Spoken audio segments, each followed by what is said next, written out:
SIR নিয়ে কি বলবেন? এসআইআর নিয়ে মানুষকে আতঙ্কিত করা হচ্ছে বিভিন্নভাবে, একবারে ভয়ের শিকার হচ্ছে, কেউ সুইসাইড করছে। এসআইআরটা আসলে কি? এসআইআর মাধ্যমে মানুষের কি ক্ষতি হতে পারে, কি লাভ হতে পারে বলুন এসআইআর সম্পর্কে? একটা গল্প ছিল, আমরা ছোটবেলায় পড়েছিলাম। সবসময় একজন ব্যক্তি যে ওই কাঠ কাটতে যেত পাহাড়ে বা জঙ্গলে, সে সবসময় বলতো আমাকে বাঘে গিলে নিল, বাঘে গিলে নিল। তো বারবার বলতো বাঘে খেয়ে নিল, মিথ্যা কথা বলে মানুষের অ্যাটেনশন জোগাড় করার চেষ্টা করতো এবং মানুষকে টেনে নিয়ে আসতো। তো সত্যি যখন তাকে বাঘে খেয়েছিল বা বাঘে ধরেছিল, মানুষ কিন্তু আসেনি, জানতো এ ফলস কথা বলে।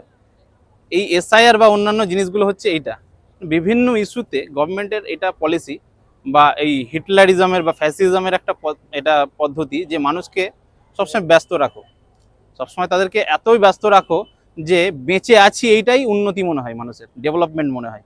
মানে অন্য সব জিনিস তুমি ভুলে যাও।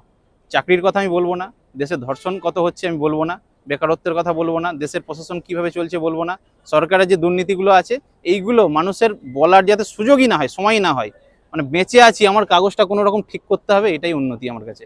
ফ্যাসিজম বা হিটলারের নাৎসি দলের এই পন্থাটা ছিল, সেই পন্থা ব্যবহার করছে আমাদের ভারতবর্ষের কেন্দ্র সরকার, বিজেপি সরকার। মানুষকে বিভিন্ন সময় বিভিন্ন বিষয় নিয়ে, কখনো সেটা সিএ এর নামে আনছে, কখনো সেটা এনআরসির নামে, কখনো সেটা এসআইআর এর নামে, বিভিন্ন নামে কিন্তু এই বাঘ বারবার আসবে এবং বলবে আমাকে বাঘে খেয়ে নিল, বাঘে খেয়ে নিল। আসলে কেন্দ্র সরকার জলটা মাপার চেষ্টা করছে, সামনে ভোট আছে, কতটা জল গভীর, আমরা কি করলে কি পদক্ষেপ হতে পারে, এইসব জিনিসগুলো চেষ্টা করছে। এই জন্য আমি সবাইকে বলবো, মানে ওই কাগজপত্র ঠিক বা কাগজ ঠিক থাকলেই আপনার মণ্ডলে কোথায় MON আছে মণ্ডল, আর কোথায় MAN আছে, প্রচুর পরিমাণে কল আছে আমাদের রোজ, যে দাদা এই এফিডেভিটটা করতে হবে, স্যার এই এফিডেভিটটা করতে হবে, আমাদের নাম ভুল আছে, প্রতিটা লোকের আছে এরকম ভুল।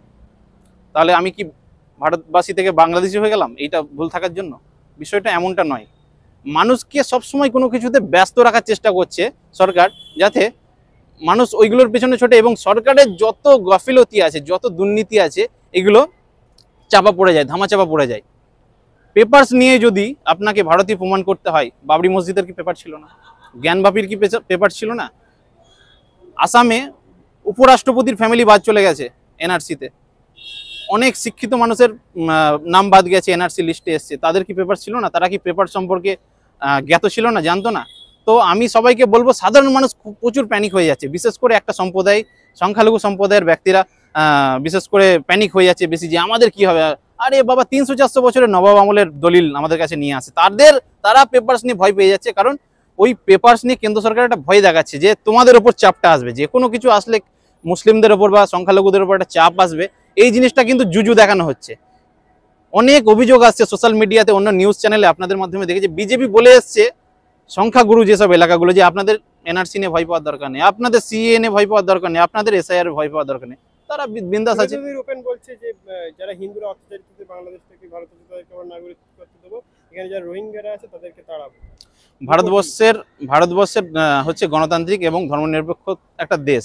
যারা এই গেরুয়াকরণ করার চেষ্টা করছে, তারা বিভিন্নভাবে এই জিনিসগুলো বলবে যে বাংলাদেশের মানুষদের আমরা নাগরিকত্ব দেবো, পাকিস্তানের নাগরিকত্ব দেবো। দেশে যারা সংখ্যালঘু আছে বা অন্যান্য জাতি রয়েছে, আদিবাসীরা এখানে মার খাচ্ছে, দলিতরা মার খাচ্ছে, তাদের জন্য কথা বলুন না।